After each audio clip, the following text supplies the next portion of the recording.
Adelaide Beaumont never really wanted all the fancy stuff. Sure, the never-ending parties, the summer holidays in France, and all the fancy clothes were nice, but behind all the glitz and glamour, Adelaide felt trapped, like a bird in a golden cage built by her parents.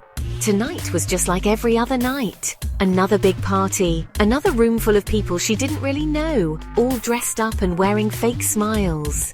Adelaide stood on the balcony, a glass of bubbly she hadn't touched in her hand, looking out at the city lights. The sound of traffic was more interesting than all the fancy talk going on around her. Suddenly she had an idea. A risky, exciting idea. Escape. She needed to get away from the stuffy ballroom, the never-ending rules, and the fake person she had to be all the time. Without looking back, Adelaide slipped out a side door and into the cool night air, her heart beating fast with a new feeling of freedom.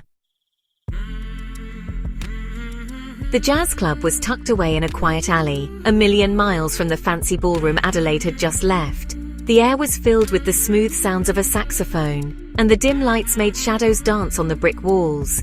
It was a place full of real energy, a big change from Adelaide's perfect but boring world.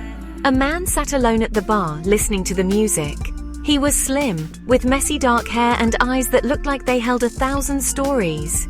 He had a quiet power about him, something that pulled Adelaide in. Hey there, I'm Leo Harper. He looked right at her, and for a second it felt like the rest of the world disappeared.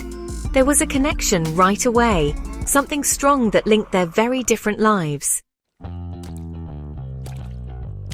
Over the next few weeks, Adelaide found herself wanting to be around Leo all the time.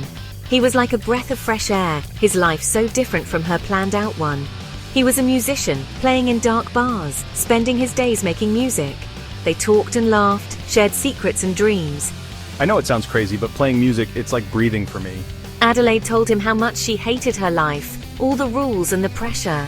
Leo listened so carefully that she felt like he really saw her, really understood her. Maybe for the first time ever. I get it, Adelaide. Sometimes it feels like we're living someone else's life, doesn't it? But behind Leo's friendly smile, Adelaide could sense something hidden, a sadness he kept tucked away. He didn't talk about his past, changing the subject whenever she asked. Adelaide knew there was more to Leo than he let on, a secret he was protecting, and it just made him even more interesting. The truth came out, not from Leo, but from a magazine.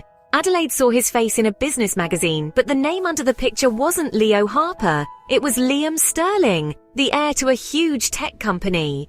Adelaide felt angry, betrayed. How could he lie to her, hide such a big part of himself?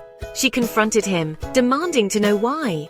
Adelaide, please, I can explain. I needed to escape, to find something real. I couldn't live that life anymore. Tears filled his eyes as he told her why he had two lives. The pressure he felt, the need for something real, something true.